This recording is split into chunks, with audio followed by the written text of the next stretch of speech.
I have a beautiful life. Yes. And it's something that I think I decided long ago when I was younger. And at this point, everything is falling into place, good or bad or indifference. Fallen into place according to law of attraction. Exactly. And the habits of thought that I am consistently offering. Exactly. Well said. Thank you. So today I practice worthiness, because that's what we talked about in November, getting my vibration a consistent place where I will hold it when I am talking to somebody else. That. And why do you want to do that? Because it makes me feel good. Yes.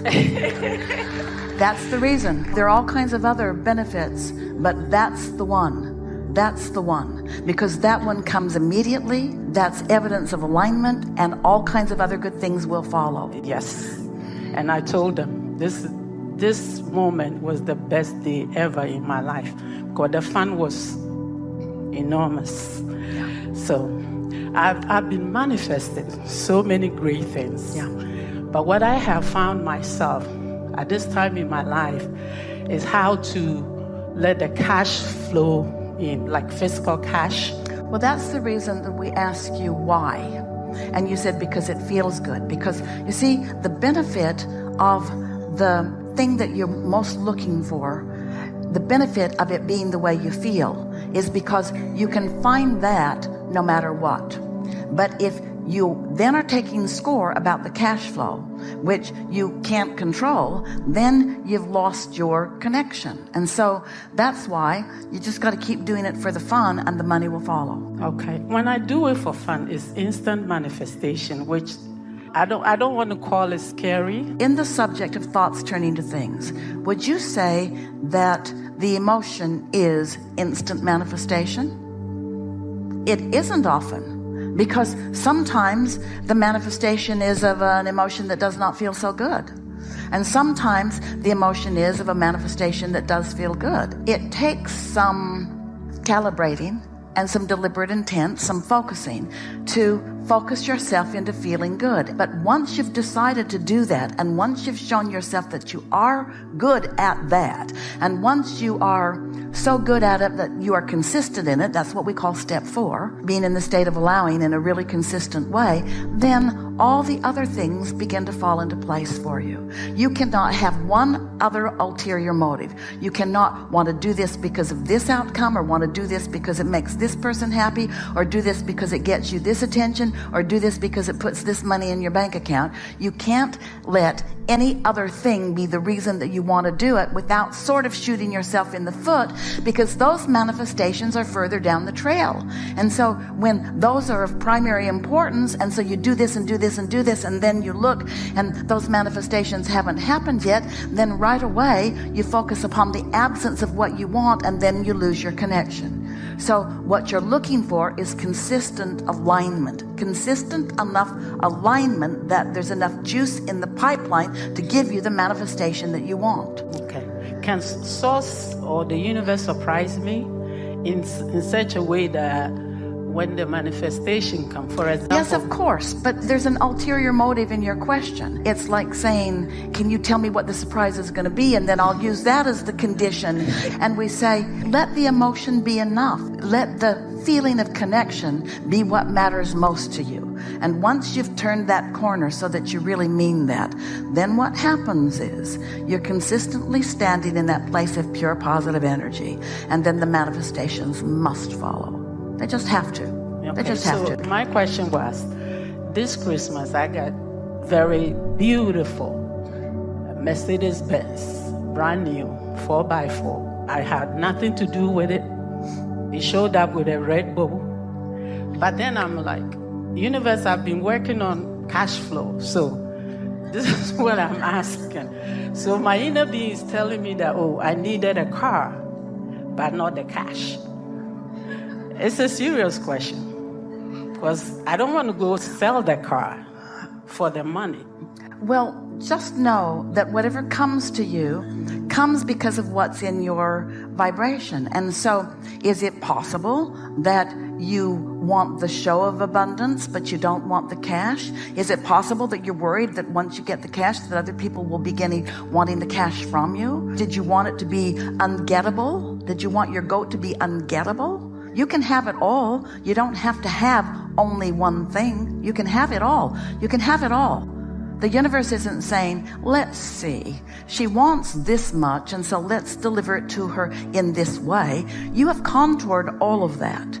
Everything that comes to you is a vibrational match to what's in your vortex and your relationship with your vortex.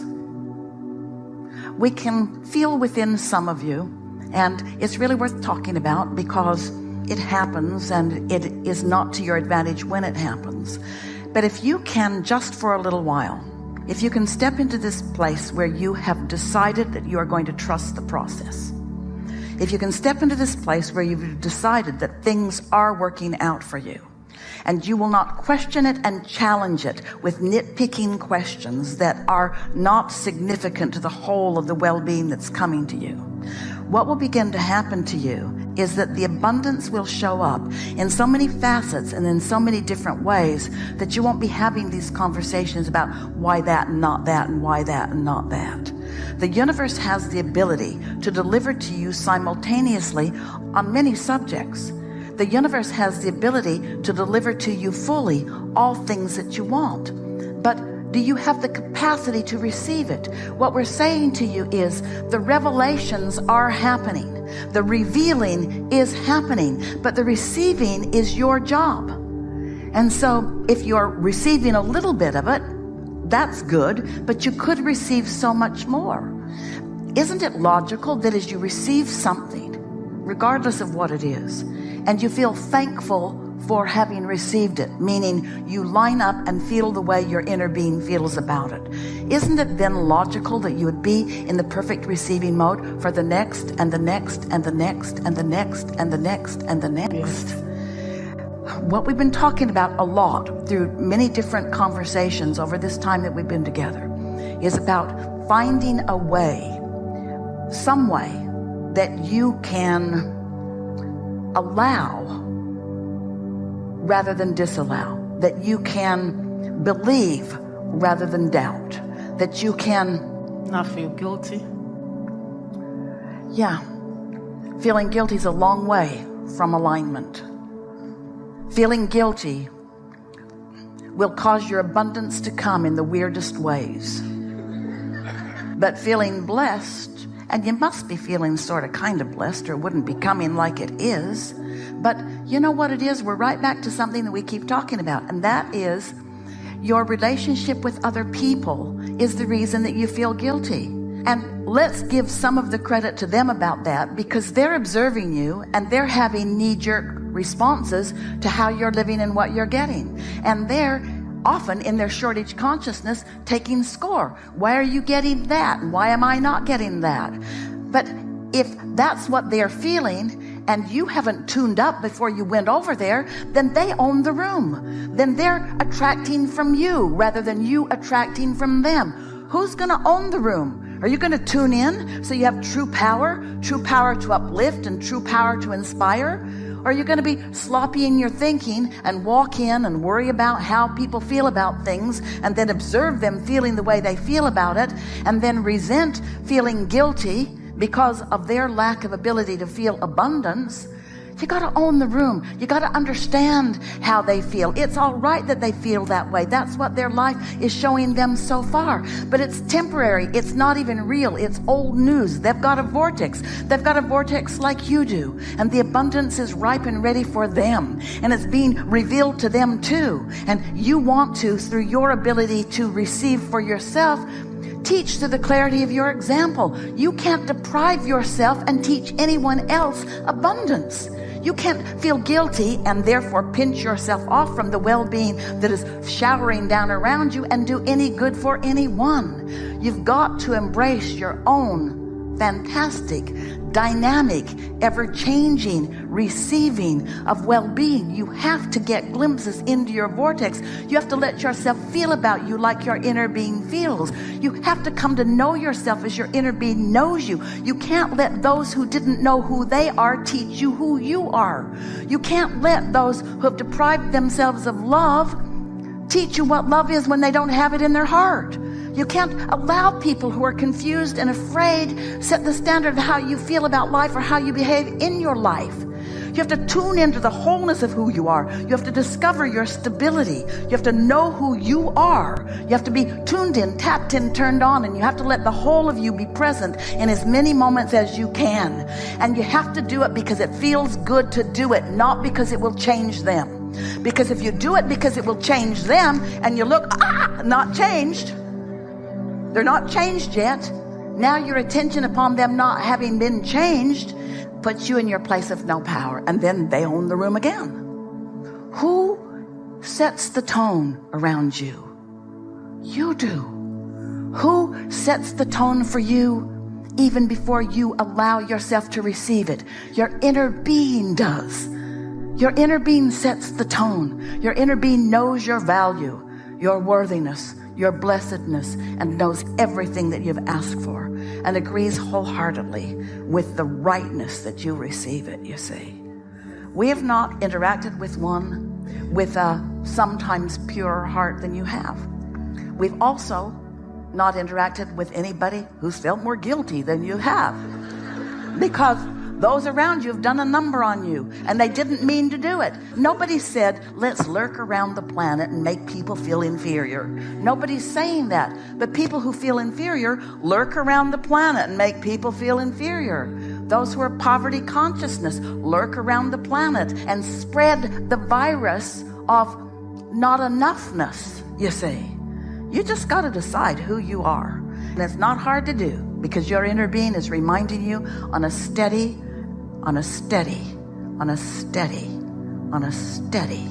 continual basis. Your inner being never takes lunch. Your inner being's never out to lunch. Your inner being is never away on vacation. Your inner being is never distracted by something else. Your inner being is always focused upon you with undivided attention and authority and knowledge of your well-being and worthiness. It's a good time to acknowledge that, to walk around in this world knowing that things are working out for you and everyone else, but things are working out for you. And here's something that will help your guilt subside almost immediately. You are you, and your inner being is you, and we are your inner being, and we are you.